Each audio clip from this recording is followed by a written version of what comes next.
express the opinion of the Intergovernmental Panel on Climatic Change. We are most honored and privileged to be addressed by the President of the United States on this occasion. Please.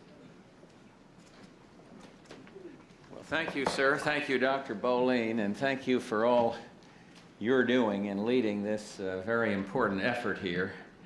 To Professor Abbasi and Dr. Tolba, and all the delegates of the World Meteorological Organization and the UNEP, the United Nations Environment Program, let me commend all of you for coming together to examine an issue of such great importance. I also want to salute Bill Riley, our able EPA administrator, to be the next, he will become the next cabinet official in the U.S. government. I want to thank Assistant Secretary Bernthal for his leadership from the U.S. side of things, and also salute my able science advisor who is with us today, Dr. Bromley, who many of you know. The recommendations that this distinguished organization makes can have a profound effect on the world's environmental and economic policy. And by being here today, I hope to underscore concern, my country's and my own personal concern, about your work, about environmental stewardship, and to reaffirm our commitment to finding responsible solutions. It's both an honor and a pleasure to be the first American president to speak to this organization as its work takes shape. And you're called upon to deliver recommendations which strike a difficult and yet critical international bargain, a convergence between global environmental policy and global economic policy, a bargain where both perspectives benefit and neither is compromised. As experts, you understand that economic growth and environmental integrity need not be contradictory priorities. One reinforces and complements the other.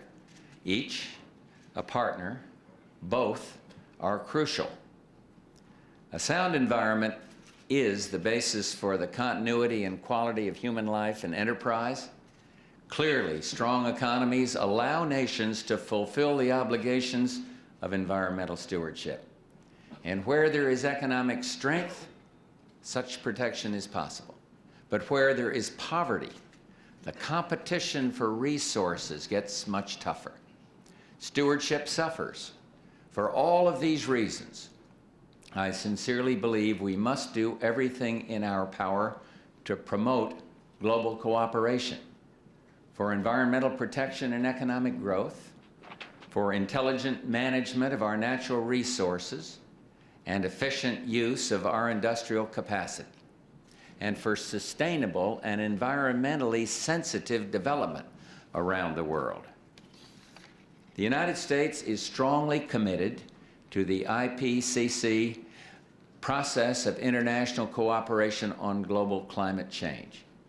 We consider it vital that the community of nations be drawn together in an orderly, disciplined, rational way to review the history of our global environment, to assess the potential for future climate change, and to develop effective programs. The state of the science, the social and economic impacts, and the appropriate strategies all are crucial components to a global resolution. The stakes here are very high. The consequences, very significant. The United States remains committed to aggressive and thoughtful action on environmental issues. Last week, in my State of the Union address, I spoke of stewardship because I believe it's something we owe ourselves, our children, and their children. And so we are renewing the ethic of stewardship in our domestic programs, in our work to forge international agreements, in our assistance to developing and East Bloc nations, and here by chairing the Response Strategies Working Group. I have just submitted a budget to our Congress for fiscal 1991. It includes over $2 billion in new spending to protect the environment. And underscoring our commitment to your efforts, I am pleased to note that funding for U.S. Global Change Research Program will increase by nearly 60% to over $1 billion. That commitment, by far the largest ever made by any nation, reflects our determination to improve our understanding of the science of climate change. We are working with our neighbors around the world to enhance global monitoring and data management, improve analysis, reduce the uncertainty of predictive models, and conduct regular reassessments of the state of the science.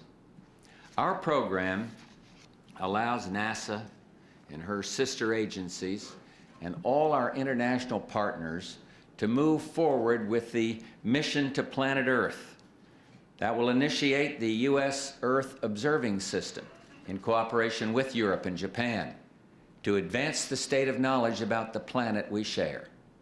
Furthermore, even as we wait for the benefits of this research, the United States has already taken many steps in our country that bring both economic and environmental benefits. Steps that make sense on their own merits in terms of responsibility and efficiency, which help reduce emissions of CFCs and carbon dioxide and other pollutants now entering the atmosphere.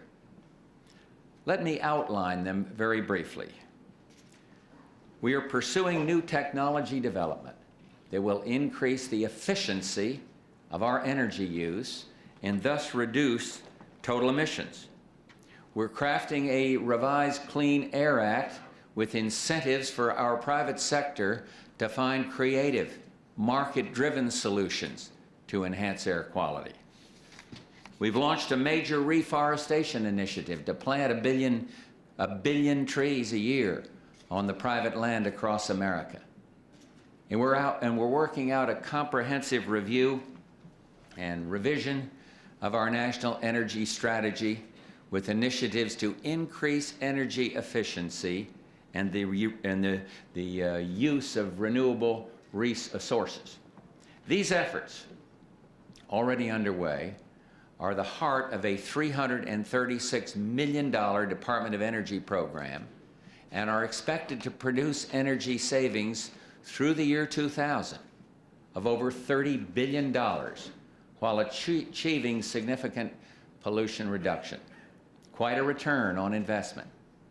We're also working through diplomatic channels with our colleagues in other countries and through innovative measures like debt for nature swaps to do more than simply reduce global deforestation. We hope to reverse it, turn it around, not unilaterally, but by working with our international neighbors. The economics of our response strategies to climate change are getting intensive study here in our country, in the United States. We're developing real data on the costs of various strategies, assessing new measures, and encouraging other nations to follow suit. And we look forward to sharing this knowledge and technical support with our international colleagues as we work to create policy and agreements on action. We want to encourage the most creative, effective approaches. Wherever possible, we believe that market mechanisms should be applied and that our policies must be consistent with economic growth and free market principles in all countries. Our development efforts and our dialogue can help us reach effective and acceptable solutions.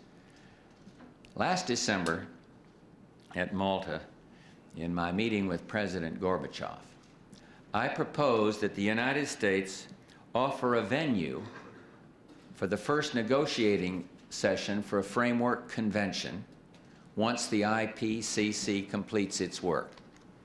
I reiterate that invitation here and look forward to your cooperation in that agenda. We all know that human activities are changing the atmosphere in unexpected and in unprecedented ways. Much remains to be done. Many questions remain to be answered, and together we have a responsibility to ourselves and the generations to come to fulfill our stewardship obligations. But that responsibility demands that we do it right. We acknowledge a broad spectrum of views on these issues, but our respect for a diversity of perspective does not diminish our recognition of our obligation or soften our will to produce policies that work. Some may be tempted to exploit legitimate concerns for political positioning. Our responsibility is to maintain the quality of our approach, our commitment to sound science, and an open mind to policy options. So the United States will continue its efforts to improve our understanding of climate change, to seek hard data, accurate models, and new ways to improve the science and determine how best to meet these tremendous challenges. Where politics and opinion have outpaced the science, we are accelerating our support of the technology to bridge that gap. And we are committed to coming together periodically for international assessments of where we stand. Therefore, this spring, the United States will host a White House conference on science and economic research on the environment, convening top officials from a representative group of nations to bring together the three essential disciplines: science, economics, and ecology. And they will share their knowledge, assumptions, and state-of-the-art research models to outline our understanding and help focus our efforts. I look forward personally to participating in this seminar and to learning from its deliberations. Our goal continues to be matching policy commitments to emerging scientific knowledge and a reconciling of environmental protection to the continued benefits of economic development. And as Secretary Baker observed a year ago, whatever global solutions to climate change are considered, they should be as specific and as cost-effective as they can possibly be. If we hope to promote environmental protection and economic growth around the world, it will be important not to work in conflict, but with our industrial sectors. And that will mean moving beyond the practice of command, control, and compliance toward a new kind of environmental cooperation and toward an emphasis on pollution prevention rather than mere mitigation and litigation. Many of our industries, in fact, are already providing crucial research and solutions. One corporation, for example, and there are others, but I'll single out one of them, 3M, started an in-house program called Pollution Prevention Pays. One company. And that has saved the company well over $500 million since 1975, prevented 112,000 tons of air pollutants, 15,000 tons of water pollutants, and almost 400,000 tons of sludge and solid waste from being released into the environment. And they've done it by rewarding employees for coming up with ideas. And they have clearly demonstrated the benefits of doing it right. Where developing nations are concerned, I know some argue that we'll have to abandon the free market principles of prosperous economies. In fact, we think it's all the more crucial in the developing countries to harness incentives of the free enterprise system in the service of the environment. I believe we should make use of what we know. And we know that the future of the earth must not be compromised. We bear a sacred trust in our tenancy here and a covenant with those most precious to us, our children and theirs. And we also understand the efficiency of incentives and that well-informed free markets yield the most creative solutions. We must now apply the wisdom of that system, the power of those forces in defense of the environment we cherish. Working together with good faith and earnest dialogue, I believe we can reconcile vitality with environmental protection. And so let me commend you on your outstanding work and wish you all deliberate speed in your efforts to address a very difficult but very important human concern. Thank you all very much. It is a great pleasure to be the first president to address this distinguished group. Thank you very much.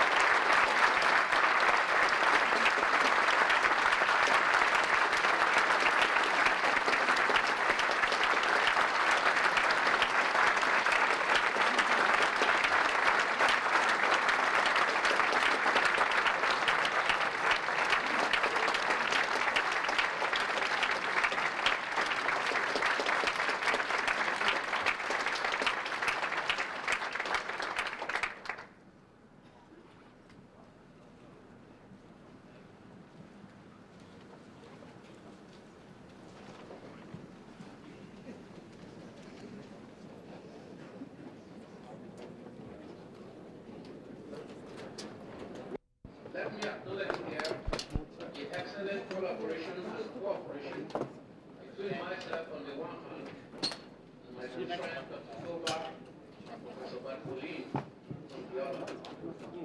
This has ensured the satisfactory support of the IPCC Secretariat and the activities of the various working groups during the session.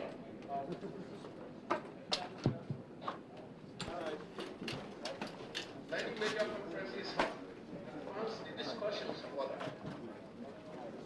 Beyond all this, the natural environment produces an exceptional crop of severe tropical cyclones. There are Hugo,